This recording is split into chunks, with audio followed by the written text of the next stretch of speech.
तो इस साल जून महीने में इलेक्ट्रिक गाड़ियों की बिक्री में गिरावट आई है और वजह यह है कि इलेक्ट्रिक गाड़ियों पर दी जाने वाली छूट इस साल मार्च में खत्म हो गई।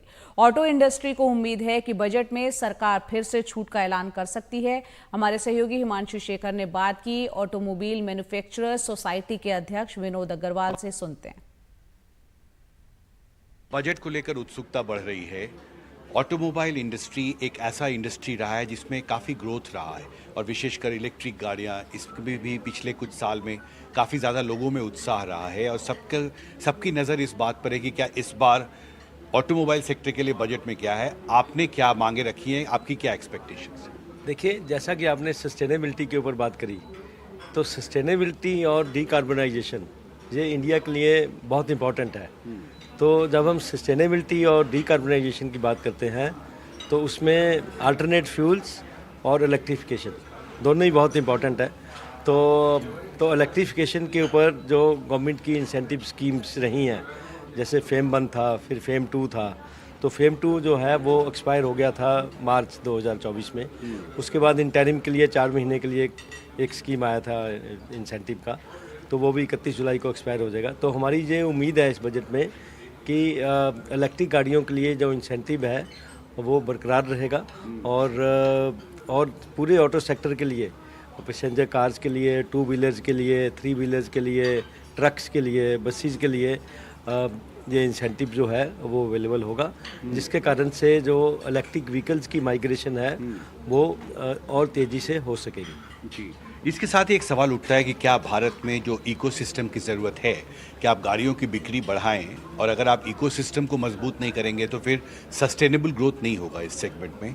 तो इकोसिस्टम तैयार करने के लिए जैसे चार्जिंग स्टेशंस हैं, आपको लगता है उस अनुपात में, उस दिशा में हम आगे बढ़ रहे हैं जितनी तेज़ी से इलेक्ट्रिक गाड़ियाँ बिक रही हैं? बिल्कुल, जैसे जैसे इलेक्ट्रिक गाड़ियाँ बिकेंगी चार्जिंग इंफ्रास्ट्रक्चर उसी हिसाब से आता रहेगा, पर चार्जिंग इंफ्रास्ट्रक्चर एक बहुत बड़ा चैलेंज है। पर इंडिया में बहुत ज़्यादा एंटरप्रेन्योर्स हैं, तो जैसे ही अगर अपॉर्चुनिटी नज़र आएगा किसी को कि इलेक्ट्रिक गाड़ियाँ बिकनी शुरू हो गई हैं तो चार्जिंग इंफ्रास्ट्रक्चर भी आ जाएगा। और गवर्नमेंट की कुछ इंसेंटिव स्कीम चार्जिंग इंफ्रास्ट्रक्चर के लिए भी है। तो I am sure the charging infrastructure and electric vehicles both will move hand in hand. जी, जो फाडा के लेटेस्ट डेटा है उसमें ये दिखाया गया है कि जून महीने में विशेषकर जो इलेक्ट्रिक गाड़ियां हैं उनकी बिक्री में कुछ गिरावट आई है। मई के मुकाबले जून 2024 में जून 2023 के मुकाबले कमी आई है।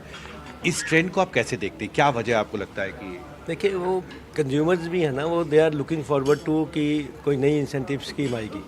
तो जो इंटरिम में स्कीम आई थी ना, उसमें जो जैसे इंसेंटिव है 2 व्हीलर्स के ऊपर जो इंसेंटिव फेम 2 में था, उससे थोड़ा सा कम कर दिया गया था।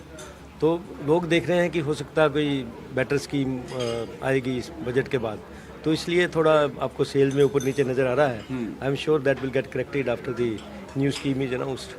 राइट। और इलेक्ट्रिक स्कूटर्स में बहुत ज़्यादा आपको लगता है लोगों का इंटरेस्ट है। आपने जो डाटा रिलीज़ किया है उसमें भी दिखाया गया है कि जून 2024 में जो स्कूटर्स की बिक्री 40% तक बढ़ी है। हाँ, स्कूटर्स की बढ़ी है क्योंकि एंट्री लेवल में थोड़ा सा इम्प्रूवमेंट होना शुरू हुआ है, पर अभी भी वो पीक लेवल से डाउन है। अभी भी पीक लेवल से काफ़ी डाउन है, पर तो उसमें और सुधार होगा अभी। जी, एक आखिरी सवाल सीएनजी गाड़ियों को लेकर है। सीएनजी एक समय एक इको फ्रेंडली फ्यूल माना जाता था और उसकी गाड़ियों की बहुत ज़्यादा डिमांड थी।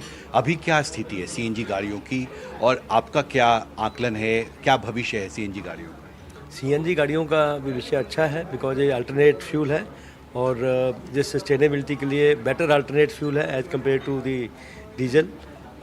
तो इसलिए सीएनजी का स्कोप अच्छा ही है। सीएनजी के लिए हम इंडस्ट्री चाहती है कि और से और सीएनजी गाड़ियाँ बिकें, और सीएनजी के अलावा एलएनजी है, लिक्विफाइड नेचुरल गैस, उसके ऊपर भी अच्छा बढ़ावा मिलना चाहिए। उसके लिए और फ्यूल स्टेशन होने चाहिए एलएनजी के लिए, अभी शुरू हुए हैं आने वो, तो अच्छा है फ्यूल अच्छा है। ओवरऑल आपकी विश लिस्ट क्या है as an industry, as someone who has been part of the automobile industry? Overall आपकी क्या विश लिस्ट है? देखिए, overall most important is the growth oriented budget which should boost the economy and which includes the highest allocation, ज़्यादा से ज़्यादा allocation जो है वो कैपिटल एक्सपेंडिचर के ऊपर होना चाहिए।